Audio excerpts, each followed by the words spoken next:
พอเล่นเขาหาเลยล่ะเล่าขนมจีนแม่ไอ้เงินออกยาวอ๋อกำลังขอใส่อะไรเพิ่มน้อยแม่ไอ้มามือมาพอเจ็บคนขาได้มาพอใครทุกกันน้อยน้อยพี่แม่มาเด้อมาวันแล้วเอาเรื่องวันนี้ก็ยังหาเลยแค่ไอ้แล้วมาจะยาเจอเรื่องบอกเรื่องโอ้ยยังหาใจเจ้าอย่าตัวเด้อตกกาเดินมาจากกองคนมาแม่เด้อพี่แม่ไอ้มามึงหอมรับจิตขนอดบ้านหลังเวลาพายไอ้หอมดอกหางน้อยขนอดบ้านเก่าโอ้ยขันหอมดอกเด้อขันเขาคือสิเขามันบอบถึงนอแม่น้องแม่ไอ้มาวันแล้วยาไปเก็บดอกหวานบ้านคนมาเก่งเวลาถ้าจะเดินไปสังจะรอกระเจียวกลางบางอยากไปลงวังแมวมึงแก้วโอ้ยมาเป็นแก้วให้มาแก้วแตกแล้วลาลงแม่แม่ไอ้มามือนี่มาปวดเจ็บคนขาได้มาปวดใจคนก็ดีเด้อพายไอ้มาวันแล้วยืนมันสั้นขี้ไงมันเที่ยงล้มสิห้อยเด้อหาลอย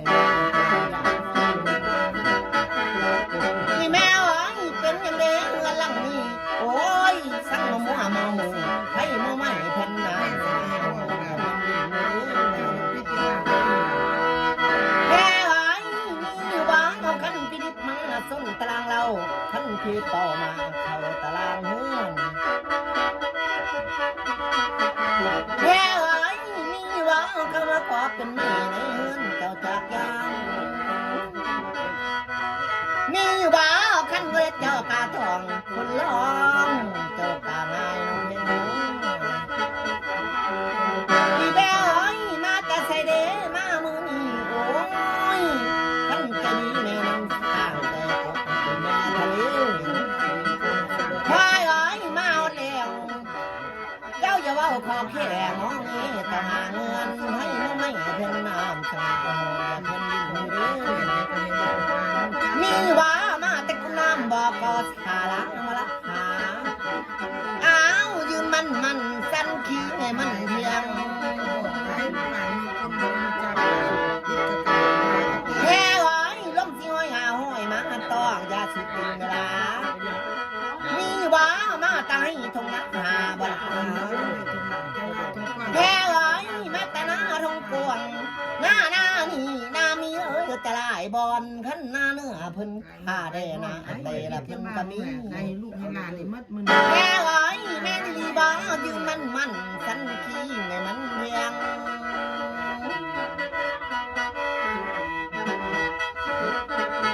แค่ไว้แม่จริงแท้บอกให้นอนก็นอนเวลา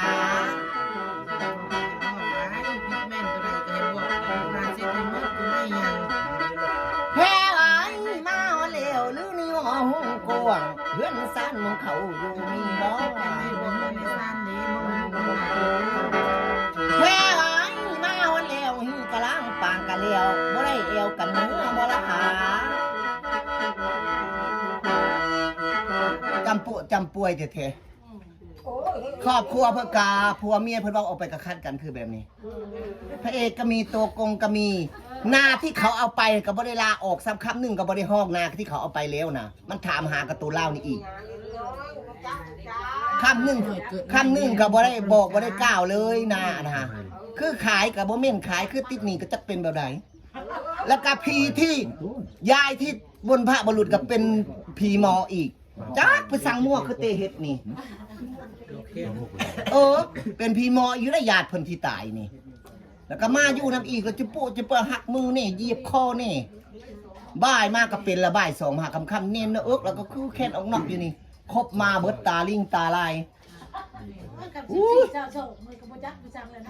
กระเด็กกระดออันนี้ฮะจะปุจะป่วยไม่ต้องป่วยหอกที เป็นจักเนี่ยเส้นลูกเส้นหลานแล้วเขาก็บ่จักความไปสั่งแล้ว พี่ป้าบ่สิแตกหัวนี่บ่พี่ป้าบ่สิแตกหัวเรานี่บ่เอาเจ้ายืนขึ้นเจ้าเก่งไปยืนขึ้นแม่มันแม่นอีหลีนะยืนขึ้นมันบ่มีมันบ่มีคนเฮ็ดคนลองบ่อ้าวคนที่ล้มหายตายจากบ่พี่เป็นพี่หมอบ่เพิ่นจะได้ฮีด12คลอง14ของเพิ่นบ่ก็จะให้ทงนานาทงกวงบ่มันแม่ลีเจ้านอนลงสิยิ่งแควสนามมะพร้าวอยู่บ่สิยิ่งแควสิเมื่อนี่สิบ่ซอยนี่ยืนให้เจ้าสิตายให้ยืนขึ้นเลย บ่ลูกหลานเลย ยืนขึ้นนี่บ่ตายบ่เฮ็ดถึงฮะมาตั้งแต่หึงแล้วเพิ่นบ่ได้สนใจ แล้วก็มันก็บ่ได้แม่นได้สิเบาไปหน้านักไปหน้าซีลงไปยาคนไปละลายด้วยอีเวะคายหน้าไปพร้อมเขาบ่เป็นไอ้ยังคือยังเลย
แขวใส่น้ำมะพร้าว